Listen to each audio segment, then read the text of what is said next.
बगैर इस कथा के माँ के जागरण को संपूर्ण नहीं माना जाता। कह दो सच्चे दरबार की, सच्चे दरबार की।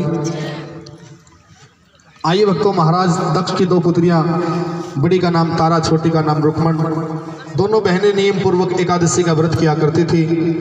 बड़ी बहन तारा ने रुक्मण से कहा कि तुम बाजार जाओ और मेरे लिए प्रसाद लेकर के आओ। कह दो सच्चे दरबार की।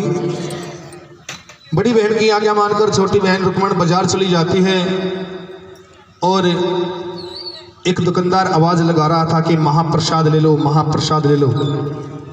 अब बंद लिफाफे में महाप्रसाद लेकर के घर को आ जाती है और अपनी बड़ी बहन तारा को दे देती है। कह दो सच्चे दरबार की। अब जैसे ही तारा उस बंद लिफाफे को खोलती है तो वो महाप्रसाद क्या था? किसी को पता है? कथा तो तुमने सुन रखी है। मांस का टुकड़ा, मांस का। हाँ, क्या बात है। महाप्रसाद था। जब बंद लिफाफा खोला तो उसमें मांस और मच्छी के पकोड़े थे। ऐसा दृश्य देख करके तारा, अपनी छोटी बहन रुक्मण पर बड़ा क्रोध आया और कहने लगी, तूने मनुष्य योनि में जन्म लेकर के एक नीच योनि के प्राणी जैसा कर्म किया है।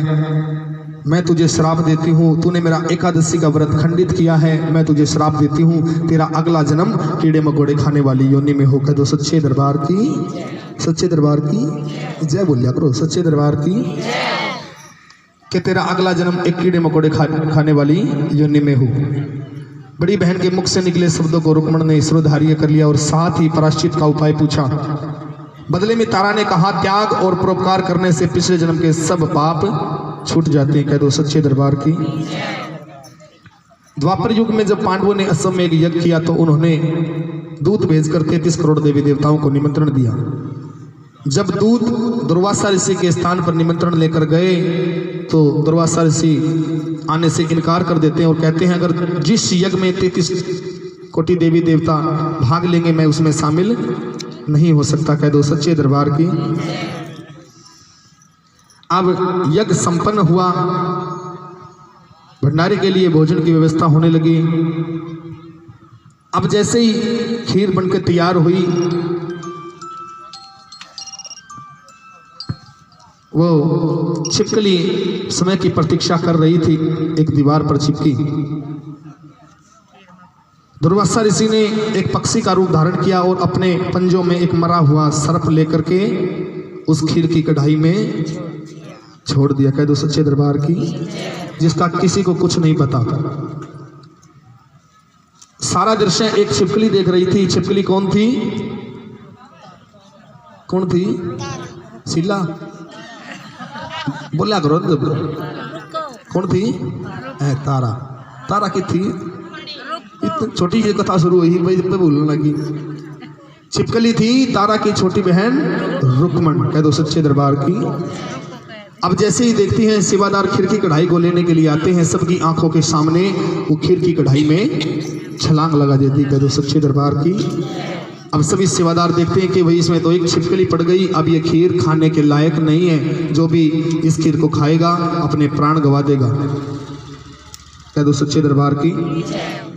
अब सभी ने उपाय किया कि खीर जहरीली हो गई, बाहर जाओ जंगल में एक गड्ढा खुदवाओ, उस गड्ढे में इस खीर को डाल दो ताकि कोई दूसरा जीव जंतु ना खा सके। कह दो सच्चे दरबार की। अब जिसके मन में जो आया उस छिपकली को सबने बुरा भला कहा। कर्मजली यहीं आकर के मरी और कहीं नहीं जाके मरी।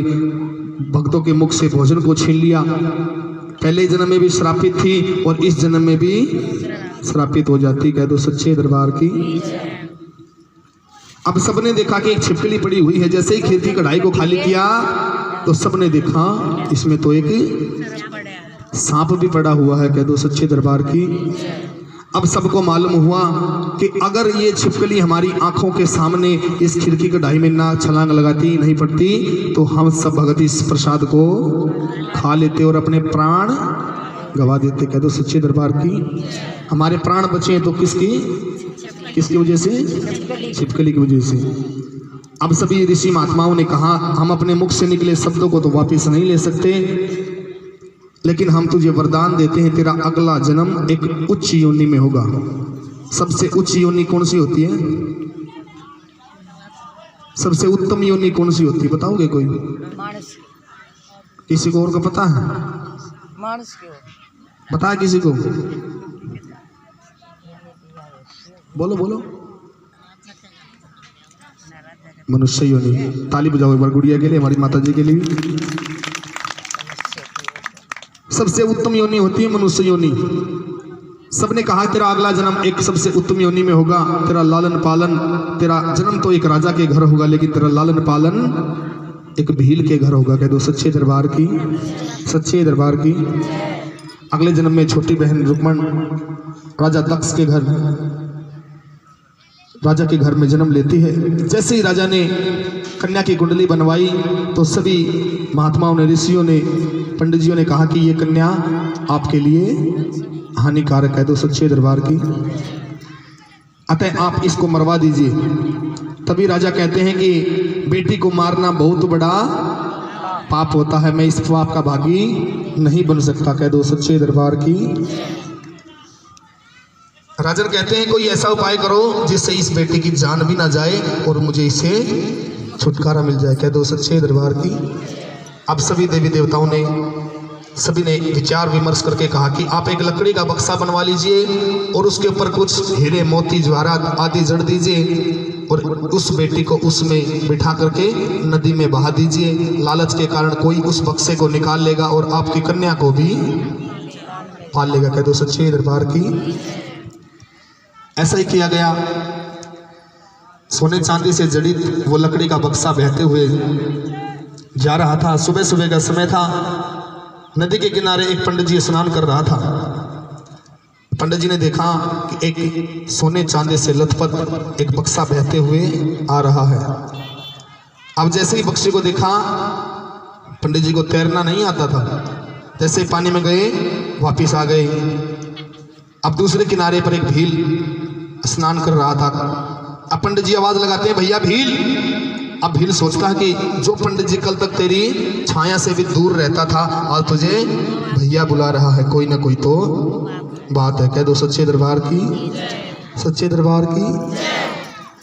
कि जी पंडित जी महाराज बोलिए। अब पंडित जी महाराज कहते हैं कि ये बक्सा देख रहे हो, इस बक्से को पहले मैंने देखा है तो इस पर मेरा अधिकार है। इसके ऊपर जो भी है ये सब मेरा और इसके अंदर चाहे जो भी हो वो सब तेरा। बोलो सच्चे दरबार की। अब जैसे ही उस बक्से को बाहर निकाल करके लाए, शर्त के मुताबिक ऊपर का सारा माल पंडित जी ले लेते हैं और जैसे ही उस बक्से को खोलते हैं, सुंदर सुशील कन्या अपने पैर का अंगूठा चूस रही थी। कह दो सच्चे दरबार की, सच्चे दरबार की। अब जैसे ही भील ने उस बेटी को देखा, भील की आंखों में आंसू आ जाते हैं। अब पंडित जी कहते हैं बस अगर तेरे हिस्से में ये बेटी आ गई तो तेरी आंखों में आंसू आ गए। अब भील कहता कि महाराज ये मेरे खुशी के आंसू हैं, मेरे घर में कोई संतान नहीं है और इसकी प्राप्ति मुझे माँ भगवती की कृपा से हुई है। कह दो सच्चे दरबार की, सच्चे दरबार की। अब उसकी ऐसी भावना देख करके पंडित जी अपने हिस्से का सब धन उस भील को दे देते हैं और कहते हैं जब ये बेटी विवाह के योग्य होगी, बड़ी होगी, तो इसकी शादी में ये धन काम आएगा। कह दो सच्चे दरबार की। अब भील उस बेटी को लेकर के अपने घर चला जाता है। अपनी धर्मपत्नी को आवाज देता, कहता कि देखो मेरे साथ कौन आया है। उसकी धर्मपत्नी कहती है आप रोजाना किसी न किसी का बालक ले आते हो, सारा दिन उसका लालन पालन करते हैं, शाम को उसके माता पिता उसे उठाइए बेबे ने ये उठिए, दादा बुढ़े का मेला भर गया। सोन लाग रही बैठी बैठी, कति शह में बैठी है। जैसे ही अपनी पत्नी को वो बेटी दी, माँ भगवती की कृपा से उसके सपनों में दूध उतर आता है। कह दो सच्चे दरबार की। उसने अपनी बेटी के समान उस कन्या को अपनी छाती से लगा लिया। अब पति पत्नी दोनों ने उसका नाम क्या रखा? क्या नाम रख दिया? बोलो बोलो, कमे तो बोलो। क्या नाम रखा? तुमने कथा ना सुनी पहले, छोटी मोटी थोड़ी बहुत तो बता दिया करो। किधर किसी को पता है उसका बेटी का क्या नाम रखा गया? तुमने नहीं मेरा कथी क्या है कभी। बोल सच्चे दरबार की। पहले जन्म की रुक्मण, दूसरे जन्म की छिपकली। तीसरे जन्म में रुक्को नाम रख दिया जाता। कह दो सच्चे दरबार कहते मैं कहना हो रही थी हाँ सोचा कदे गलत हो जा बोली को रुक्को नाम रख दिया जाता है। रुक्को बड़ी हो जाती है, विवाह के योग्य हो जाती है और भील उसका विवाह बड़ी धूमधाम से करता है। बोली सच्चे दरबार की। रुक्को की सास जो थी ना, महाराज हरिचंद के महल में सफाई करने जाया करती थी। कह दो सच्चे दरबार की। एक दिन वह बीमार पड़ गई तो रुक्को महल में सफाई करने के लिए चली जाती है। सारे महल की सफाई करती, अंत में देखती माँ भगवती का एक सुंदर मंदिर बना हुआ है। अपने सर के बाल खोलती है और मंदिर की पौड़ी बुहारने लग जाती। कह दो सच्चे दरबार की। अब रानी तारा ने देखा आज माँ की ऐसी कौन सी भगतनी आई जो अपने सिर के बाल खोलकर मंदिर की पौड़ी बुहार रही है। जैसे ही रुक्को को देखा अपने पूर्व जन्म के पुण्य से पहचान जाती है। कहती है कि बहन मेरे पास आकर बैठो। अब रुक्को कहती महारानी मैं नीची जाति की स्त्री हूं, मैं आपके पास नहीं बैठ सकती। कह दो सच्चे दरबार की। अब तारा कहती है पूर्व जन्म में तू मेरी सगी बहन थी, तूने मेरा एकादशी का व्रत खंडित किया था और मैंने तुझे श्राप दिया था, उसी श्राप का प्रायश्चित कर रही है तू। ये कौन सा हास्य है? बोली सच्चे दरबार की कि तू मेरे निकट आकर के बैठो और माँ भगवती की पूजा करके माँ का आशीर्वाद प्राप्त करके अपना जीवन सफल बनाओ। कह दो सच्चे दरबार की। अब रुको कहती महारानी क्या माँ सबकी सुनती है? क्या माँ सबकी सुनती है? अब तारा कहती है कि सच्चे मन से माँ के चरणों में अरदास की जाए तो कभी खाली नहीं जाती। कह दो सच्चे दरबार की। सच्चे दरबार की। अब रुको माँ के मंदिर की पौड़ी पर बैठ जाती और कहती है माँ यदि आपकी कृपा से मुझे भी एक बेटे की प्राप्ति होगी, एक पुत्र प्राप्त होगा तो मैं भी आपके नाम का कीर्तन व जागरण कराऊंगी। कह दो सच्चे दरबार की। माँ के चरणों में अरदास लगा देती है। आपने एक भजन सुना है ना पीछे कि माँ मुरादे पूरी कर दे हलवा, बोलो ना माँ मुरादे पूरी कर दे, आज दिनों को बांटूंगी, पाछली दिनों को माँ मुरादे पूरी कर दे हलवा चाटूंगी। बोल सच्चे दरबार की। भाई आग लिए तो बाटन की कैसे? हाँ भूख का टाइम तो हो रहा था ये ना कि माँ मुरादे पूरी कर दे हलवा बांटूंगी। माँ की भक्ति करती रहती है। फल स्वरूप 9वें महीने उसके गर्भ से एक अत्यंत सुंदर बालक ने जन्म लिया। कह दो सच्चे दरबार की। सच्चे दरबार की। लेकिन परिणाम यह हुआ वह बालक जब 5 वर्ष का हुआ तो उसे एक दिन तेज बुखार आ गया। दूसरे दिन उसके शरीर पर लाल लाल दाने निकल आए जिनको हम कहते हैं, क्या कहते हैं? खसरा। वो बोली जिनको कहते हैं माता निकल आई। कह दो सच्चे दरबार की। अब कई दिन महल में सफाई करने नहीं जाती। जैसे ही महल में सफाई करने जाती है रानी पूछती है रुको पिछले कुछ दिनों से तुम महल में सफाई करने क्यों नहीं आई? अब रुको कहती महारानी मेरा बेटा बहुत बीमार है, उसके शरीर पर लाल लाल दाने हो गए, उसे बहुत तेज बुखार है। अब तारा कहती है तूने माँ के चरणों में अरदास की थी कि माँ मेरी भी खाली झोली भरेगी तो मैं तेरे नाम का कीर्तन कराऊंगी, तेरे नाम का जागरण कराऊंगी, क्या तू भूल तो नहीं गई? अब रुको कहती महारानी मैं किसी भी पंडित पुजारी के पास जाती हूँ, कहते कि तू नीच जाति की स्त्री है, हम तेरे घर में माँ का कीर्तन नहीं कर सकते, तू यही मंदिर में 5 रुपए दे जा, तेरे नाम से मंदिर में कीर्तन करा देंगे। कौन तो मेरे घर आएगा, कौन मेरे घर कीर्तन सुनेगा, कौन मेरे घर का प्रसाद खाएगा? कह दो सच्चे दरबार की। अब रानी कहती है कि मैं तेरे घर में माँ का कीर्तन करने आऊंगी। कह दो सच्चे दरबार की। सच्चे दरबार की। जिस समय रानी ने ये बातें रुको को कही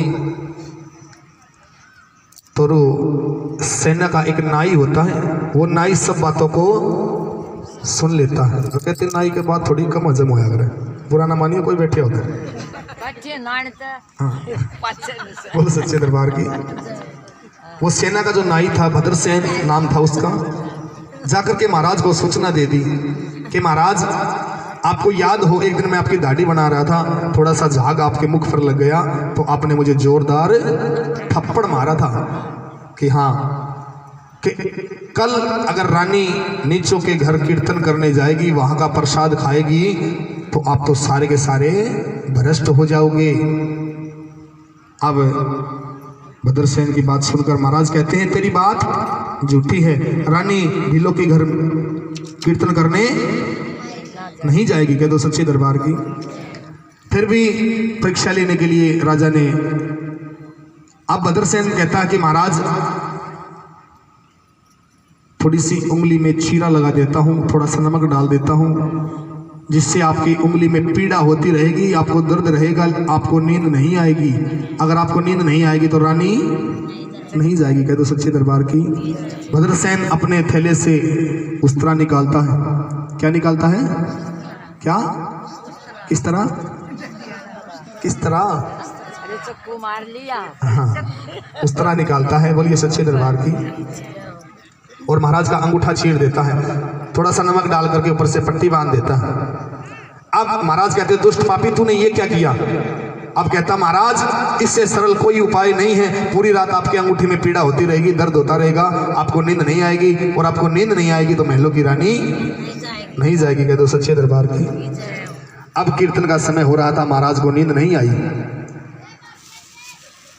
अब रुको सोचती है, मन ही मन प्रार्थना करती है, अगर रानी नहीं पहुंची तो मेरा अपमान होगा, कह दो सच्चे दरबार की। इधर तारा सोचती है अगर मैं रुको के घर नहीं पहुंची तो बहुत बड़ा अपमान होगा, कहेगी कि एक माँ की भगतनी ने निमंत्रण स्वीकार किया था लेकिन समय पर नहीं पहुंची, कह दो सच्चे दरबार की।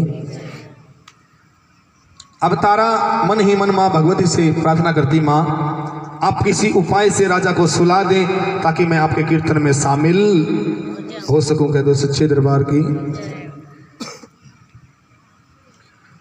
भगवती माँ की कृपा से ठंडी हवा का एक ऐसा झोंका आता है, महाराज को नींद आ जाती है।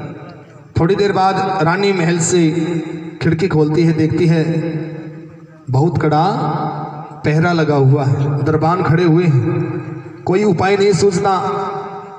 एक साड़ी लटका देती है महल से, खिड़की से साड़ी के सहारे नीचे उतराती, कह दो सच्चे दरबार की, और जंगल के रास्ते रुको के घर पहुंच जाती है। जैसे ही पहुंचती है, तारा का इंतजार हो रहा था, माँ का कीर्तन होता है, सभी भगत माँ का कीर्तन करते हैं। अब राजा की नींद खुलती है। अब राजा ने देखा महलों की रानी तारा तो गई तो कहां से गई? इतना कड़ा पहरा लगा हुआ है। अब देखते हैं महल की पिछली खिड़की खुली हुई है, उसी रास्ते से राजा भी चल पड़ते हैं। रास्ते में जाते हैं, दो चोर मिलते हैं, कहते हैं महाराज कहां जा रहे हो? और वो चोर बैठे हैं, उनकी आंखों की दृष्टि चली गई कि एक चमत्कारी औरत गई है इधर भीलों की बस्ती की तरफ, हमने उसे लूटने की कोशिश की, उसके गहने लूटने की कोशिश की, लेकिन जैसे ही उसके गहनों को हाथ लगाया हमारी आंखों की दृष्टि चली गई, पता नहीं कोई चमत्कारी औरत थी। अब उनकी बात सुनकर महाराज को और यकीन हो जाता कि इसी रास्ते से गई है, कह दो सच्चे दरबार की, सच्चे दरबार की। अब महाराज भी रुको के घर पहुंच जाते हैं। पूरी रात माँ का कीर्तन होता है। जैसे ही, अच्छा मुझे बताओ पहले माँ के कीर्तन कैसे होते थे? किसी को पता है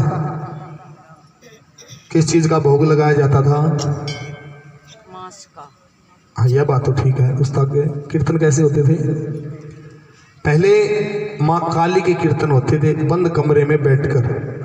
सुबह एक जीव की बलि दी जाती थी, मांस मदिरा का भोग दिया जाता था, वही प्रसाद सब भगत खाते थे, कह दो सच्चे दरबार की, सच्चे दरबार की।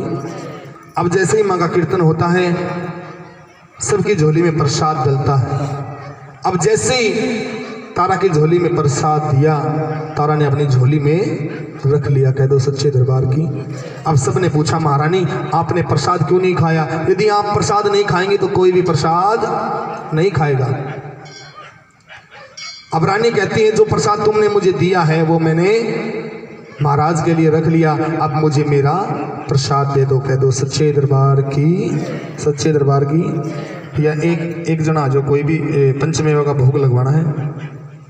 पवन भाई, पवन आवाज़ सुन रहे हो तो एक बार आओ दरबार में, ये पंचमेवा का एक बार भोग लगवा देते हैं। कोई भी आ जाओ, एक आदमी।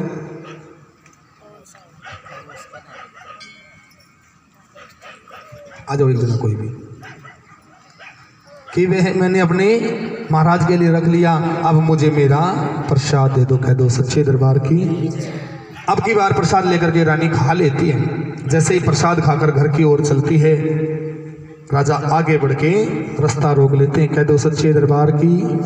कि रानी, तूने नीचों के घर का प्रसाद खा करके अपना धर्म नष्ट कर लिया, और जो प्रसाद झोली में डालकर तू मेरे लिए लाई है तो मुझे खिलाकर मुझे भी अपवित्र बनाना चाहती, कह दो सच्चे दरबार की।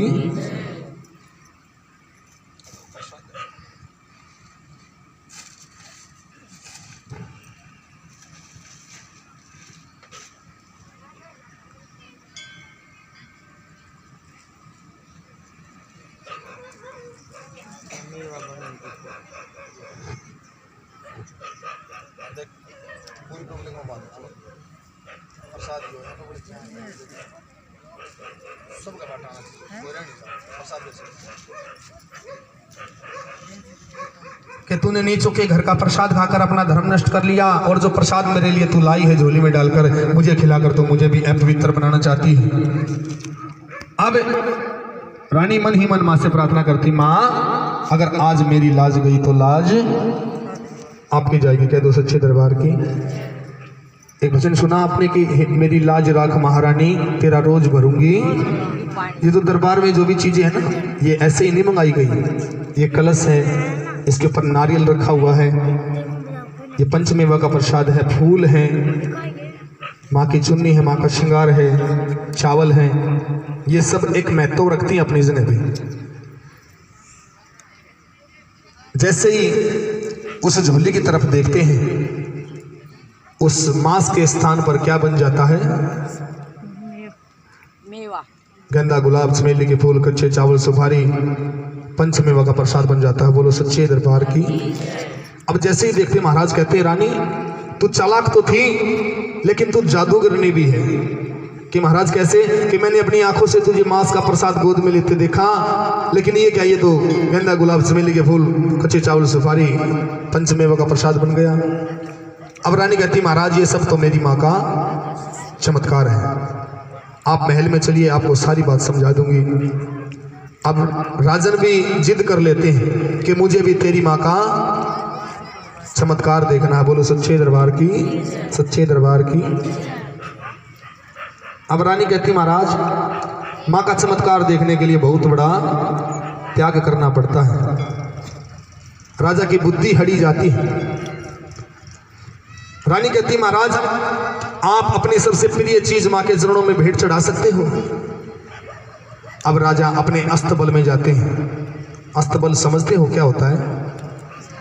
अस्तबल तबेला। हाँ, कर्ण अर्जुन फिल्म देख रही है। अपने अस्तबल में जाते हैं। जिस नीले घोड़े पर सवार होकर के शिकार खेलने जाया करते थे, उसी नीले घोड़े की गर्दन धड़ से अलग कर देते। कह दो सच्चे दरबार की, सच्चे दरबार की। अब रानी कहती, महाराज ये क्या किया आपने? ये तो बेचारा एक बेजुबान जानवर था, इसके मुख से तो उफ तक नहीं निकली। क्या आप अपने बेटे रोहतास की बलि माँ के चरणों में चढ़ा सकते हो? कह दो सच्चे दरबार की। राजा के मन में देवी के दर्शन की लगन थी। अपने पुत्र का मोह त्याग करके रोहतास का सर धड़ से अलग कर देते। कह दो सच्चे दरबार की।